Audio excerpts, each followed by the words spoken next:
Assalamu alaikum dear students. Chemistry first year chapter number 5. Our today's topic is X-rays. In today's topic we are going to discuss the discovery of X-rays, origin of X-rays and the contribution of Moseley. So let's start. X-rays were discovered by Roentgen in 1895. Due to his discovery, these rays are also known as Roentgen rays. Definition है electromagnetic radiations of very short wavelength produced when rapidly moving electrons collide with heavy metal anode in the discharge tube are called X-rays. X-rays ऐसी electromagnetic radiations हैं जिनकी wavelength बहुत छोटी होती है, बहुत कम होती है, approximately 0.1 ऑंगस्ट्रॉम से लेके 20 ऑंगस्ट्रॉम तक होती है. अगर हम पिकोमीटर में देखें तो 10 पिकोमीटर से 10 नैनोमीटर तक होती है. 1 picometre is equal to 10 raised to power minus 12 metre and 1 nanometre is equal to 10 raised to power minus 9 metre. So they have very short wavelength और वो रेज़, वो इलेक्ट्रोमैग्नेटिक रेडिएशंस, हमें पता है इलेक्ट्रोमैग्नेटिक स्पेक्ट्रम में ऐसी रेज़ जिनकी wavelength कम होती है, उनकी एनर्जी ज़्यादा होती है, उनकी फ्रीक्वेंसी ज़्यादा होती है, तो they have shorter wavelength but more energy. In electromagnetic spectrum इनकी जो वेवलेंथ है it lies between gamma rays and UV rays. So जो एक्स रेज हैं कब प्रोड्यूस होती हैं? जब फास्ट मूविंग इलेक्ट्रॉन्स, जिनको हम कैथोड रेज भी कहते हैं, ये हैवी मेटल एनोड के साथ कोलाइड करते हैं डिस्चार्ज ट्यूब के अंदर, तो एक्स रेज प्रोड्यूस होती हैं. इनकी एनर्जी होती है 124 इलेक्ट्रॉन वोल्ट से 124 किलो इलेक्ट्रॉन वोल्ट तक. प्रोडक्शन ऑफ एक्स रेज के लिए अगर हम एक्सपेरिमेंट देखें तो अपरेटस जो है वो मुश्तमिल है एक डिस्चार्ज ट्यूब पर, जिसको कॉलेज ट्यूब भी कहते हैं. एक टंगस्टन फिलामेंट है, इसके अंदर टंगस्टन फिलामेंट जो है एक्चुअली एक मोलिब्डेनम ट्यूब होगी हमारे पास. मोलिब्डेनम ट्यूब के अंदर टंगस्टन फिलामेंट रखा होगा. Tungsten filament will act as, this molybdenum tube will act as cathode. This tungsten filament will be a source of cathode rays या इलेक्ट्रॉन्स व्हेन जब हम इस टंगस्टन फिलामेंट को बैटरी के साथ अटैच करेंगे तो ये कैथोड रेज प्रोड्यूस करेगा. इसके बाद जो तीसरी चीज़ हमारे पास है ये है heavy metal anode. Heavy metal बच्चों ऐसी मेटल होती है which has high atomic number and high atomic mass, जिसका एटॉमिक नंबर भी ज़्यादा हो और एटॉमिक मास भी ज़्यादा हो, मतलब it has greater number of protons and neutrons. तो ये एनोड का काम करेगी और इसको कॉपर ट्यूब के अंदर रखा होगा.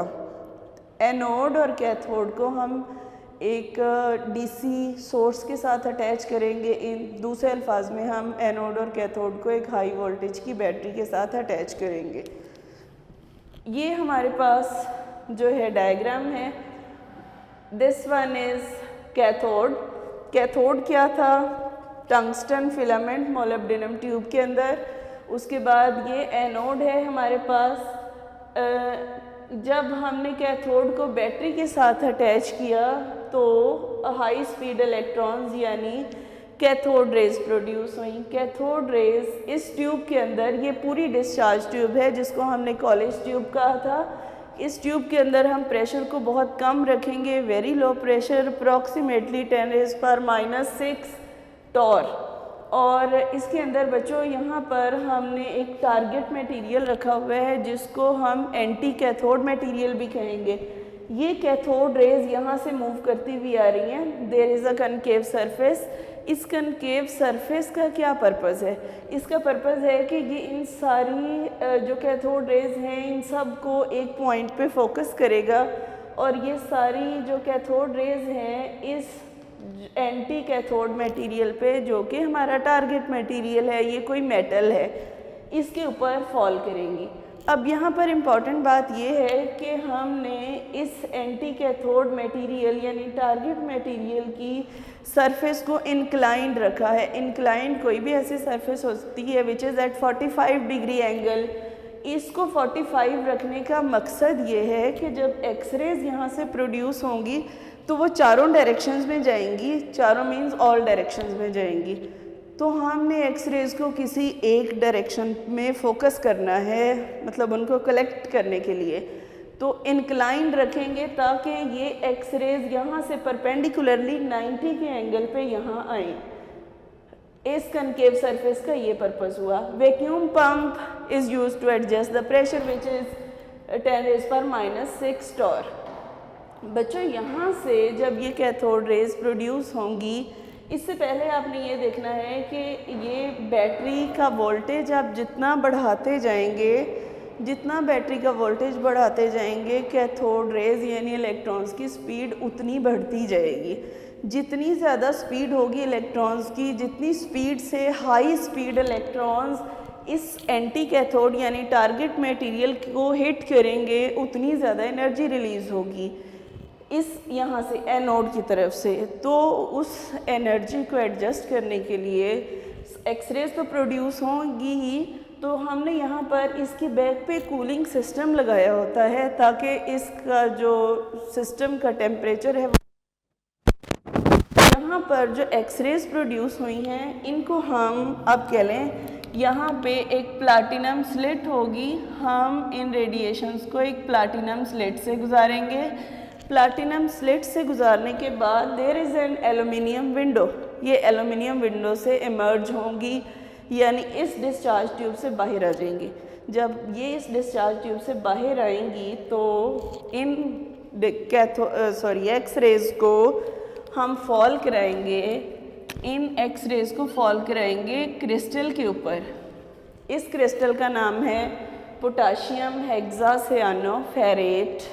पोटाशियम हेक्सासियानोफेरेट ये क्रिस्टल है, ये कम्प्लेक्स आयन है, मेटल कम्प्लेक्स है। जब ये इसके ऊपर आके फॉल करेंगी तो ये क्रिस्टल इन एक्स रेज को डाइफ्रैक्ट करेगा।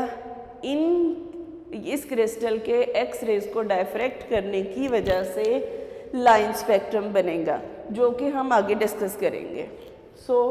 ओरिजिन ऑफ एक्स रेज अभी हम देखेंगे कि ओरिजिन प्रोड्यूस कैसे हुई। यहाँ पे तो हमने देखा कि हाई स्पीड इलेक्ट्रॉन्स ने एक एनोड को हिट किया, एक्स रेज प्रोड्यूस हुई, और जब हमने वोल्टेज को ज़्यादा किया तो ज़्यादा एक्स रेज प्रोड्यूस हुई। अगर हमें ज़्यादा इंटेंसिटी की एक्स रेज चाहिए तो हम वोल्टेज बढ़ाते जाएंगे।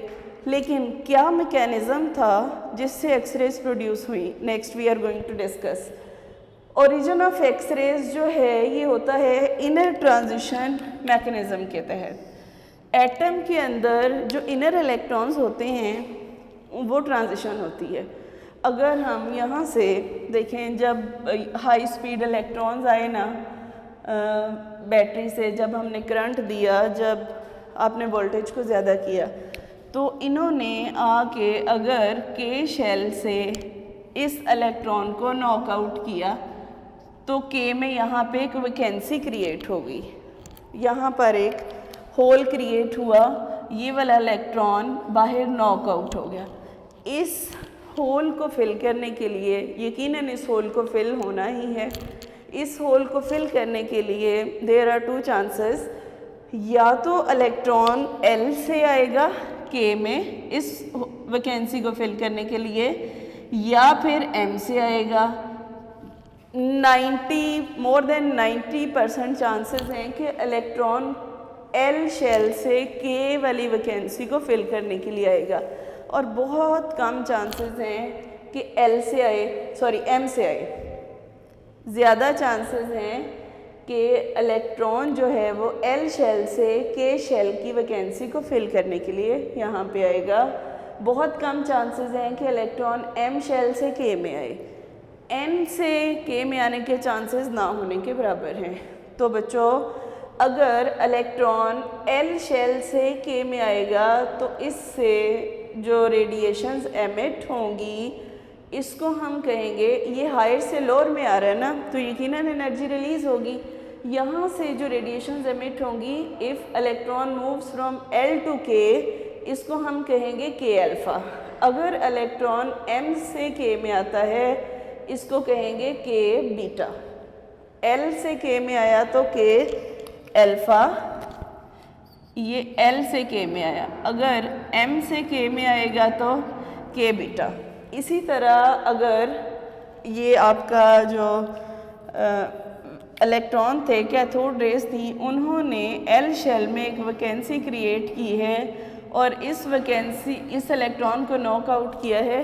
इसको फिल करने के लिए इलेक्ट्रॉन अगर M से आ रहा है तो हम इसको कहेंगे, M से L में अगर आएगा तो L अल्फ़ा, और अगर N से आएगा तो हम कहेंगे L बीटा।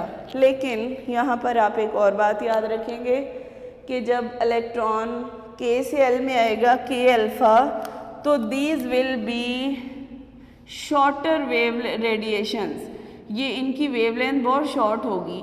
और जब M से K में आएगा K बीटा, तो इनकी वेवलेंथ लॉन्गर होगी। इसी तरह ये लॉन्गर वेवलेंथ होंगी और ये इससे भी ज़्यादा। सबसे शॉर्टर वेवलेंथ होंगी K सीरीज़ वाली, और उसके बाद जैसे जैसे हम प्रोसीड करेंगे wavelength of X rays increase होती जाएगी। आई होप सो आपको यहाँ तक समझ लग गई होगी। इसी तरह M सीरीज़ होंगी और इसी तरह N सीरीज़ होंगी। इसको हम एक्स रे स्पेक्ट्रम कहेंगे। एक्सरे स्पेक्ट्रम का हमने यहाँ पे बात की हैवी मेटल एनोड की, यहाँ डेफिनेशन में भी हैवी मेटल एनोड की बात की। हैवी मेटल का क्या लिंक है एक्सरे प्रोडक्शन से? हैवी मेटल ऐसी मेटल है which has greater number of protons and greater number of neutrons, means it has more nuclear charge. उस मेटल के न्यूक्लियस के ऊपर ज़्यादा चार्ज है। अगर न्यूक्लियस के ऊपर ज़्यादा चार्ज है, it has more nuclear charge, more nuclear attraction, तो it will attract electrons more strongly. अगर ज़्यादा अट्रैक्शन होगी तो ज़्यादा एनर्जी रिलीज़ होगी। जितनी ज़्यादा अट्रैक्शन होगी, magnitude of attraction is directly proportional to the energy release. देखें, एटॉमिक नंबर जितना ज़्यादा होगा, अट्रैक्शन उतनी ज़्यादा होगी फॉर इलेक्ट्रॉन्स, और एनर्जी भी उतनी ज़्यादा होगी। तो हमने पढ़ा प्लैंक्स क्वांटम थ्योरी में कि एनर्जी और wavelength are inversely related. Atomic number अगर ज़्यादा होगा, greater the atomic number, greater will be the magnitude of attraction for electrons. जितनी ज़्यादा अट्रैक्शन होगी उतनी ज़्यादा एनर्जी रिलीज़ होगी। जब भी अट्रैक्शन होती है एनर्जी रिलीज़ होती है। तो हमें पता है प्लैंक्स क्वांटम थ्योरी से energy is inversely related to wavelength, energy is inverse directly related to frequency and directly related to wave number. अगर हम एक कंबाइंड रिलेशन बनाएं तो हम कहेंगे एटॉमिक नंबर जितना ज़्यादा होगा उतनी हाई एनर्जी की रेडिएशंस यानी एक्सरेज एमिट होंगी, उतनी हाई फ्रीक्वेंसी की, और उतने ज़्यादा वेव नंबर वाली रेडिएशंस एमिट होंगी जो कि एक्सरेज होंगी। और जितना एटॉमिक नंबर ज़्यादा होगा, जितना न्यूक्लियर चार्ज ज़्यादा होगा, उनकी वेवलेंथ उतनी कम होगी। Conclusions drawn by Moseley. Moseley ने इस सारे एक्सपेरिमेंट से क्या कंक्लूजन्स निकाले? मोज़ले ने स्टडी किया एक्सरेज को 1913 और 1914 में। उसने जिन रेडिएशंस को स्टडी किया उनमें शामिल थी 0.04 से लेकर 8 एंगस्ट्रॉम की radiations. He use 38 different elements in his experiment as target material including aluminium and gold. इसने जो यूज़ किए थे उनमें एलुमिनियम और गोल्ड भी शामिल थे।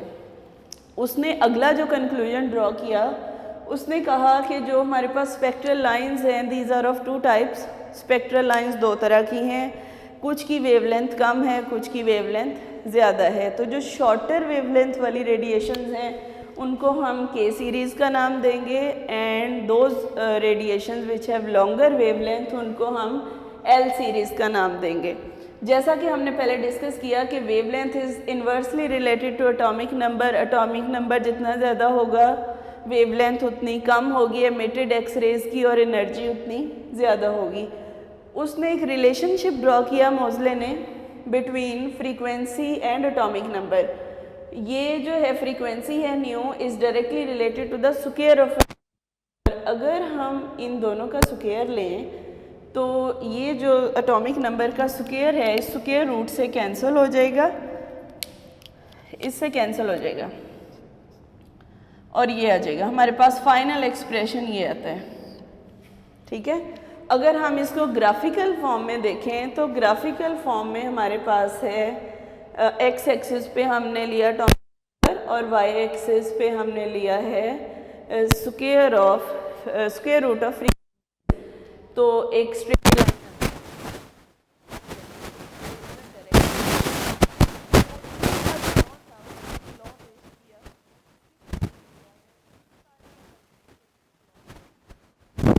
कि द फ्रीक्वेंसी है of spectral line in X-ray spectrum varies as the square of atomic number of metal emitted. उसने कहा कि जो रेडिएशंस एमिट होती हैं यानी जो एक्स-रेज एमिट होती हैं उनकी फ्रीक्वेंसी भी वैसे ही वेरी करती है जैसे जैसे हम मेटल चेंज करते जाएंगे। अगर हम मेटल कम एटॉमिक नंबर वाली यूज़ करेंगे तो फ्रीक्वेंसी कम होगी, अगर हम हायर एटॉमिक नंबर वाली मेटल यूज़ करेंगे तो एमिटेड एक्स रेज की फ्रीक्वेंसी, एनर्जी और वेव नंबर वगैरह सारा कुछ ज़्यादा होगा।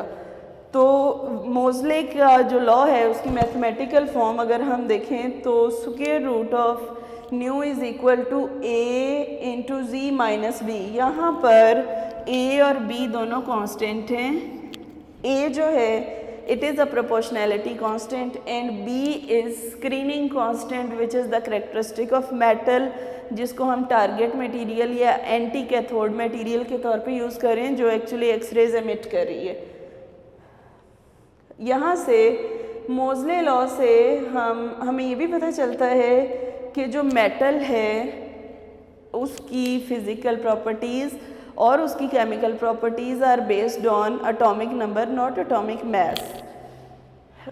मोज़ले के लॉ की क्या इम्पोर्टेंस है? This is very important for short question पूछा जाता है state Moseley's law give its importance. अलग से इम्पॉर्टेंस क्या है? मोज़ले ने जो मेंडलीफ का पीरियोडिक टेबल था, मेंडलीफ ने डिफरेंट एलिमेंट्स को अरेंज किया on the basis of their increasing atomic message in his periodic table. तो उसमें कुछ एलिमेंट्स ऐसे थे जिनकी अरेंजमेंट ठीक नहीं थी। मोज़ले ने इन एलिमेंट्स को प्रॉपर अरेंज किया जिनमें ऑर्गन और पोटाशियम था। Organ has atomic number 18, potassium has 19। इसी तरह निकल और कोबाल्ट को अरेंज किया और आयोडीन और टेलोरियम को उसने अरेंज किया। उसके बाद सेकंड जो काम है, सेकंड इम्पॉर्टेंट बात, he discovered many new elements. उसने कुछ नए एलिमेंट्स डिस्कवर किए जिसमें टेक्नीशियम है, प्रोमेथियम है और रोहिनियम है, साथ इनके एटॉमिक नंबर्स लिखे हुए हैं। उसके बाद उसने एटॉमिक नंबर्स डिटरमिन किए रेयर अर्थ्स के। What are rare earths? हमारे पास एफ ब्लॉक में जो पहली सीरीज़ है उनको हम लेंथेनाइड सीरीज़ कहते हैं। लेंथेनाइड्स का नाम होता है रेयर अर्थ्स। उसने रेयर अर्थ्स के एटॉमिक नंबर डिस्कवर किए। सो स्टूडेंट्स, हमारा आज का जो टॉपिक है ये इम्पॉर्टेंट लॉन्ग क्वेश्चन भी है और इसमें मोज़ले's लॉ अलग से शॉर्ट भी है। तो ये था हमारा आज का topic. Thank you very much, wish you all the best.